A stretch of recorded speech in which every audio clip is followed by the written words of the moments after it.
G7 leaders gather in Canada.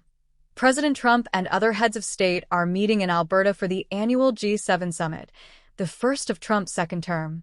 The Israel-Iran conflict is expected to dominate the agenda, but the global economy and tariffs will also draw considerable attention, with Trump's self-imposed July 9th trade deal deadline fast approaching.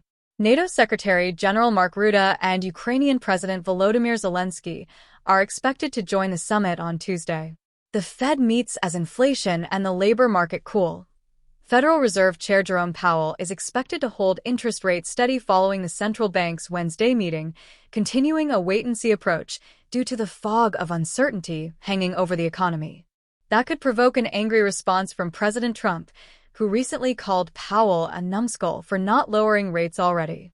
Yet a growing number of analysts say the Fed could start thinking about dropping rates soon, given that inflation has stayed cool and the labor market is showing signs of weakness.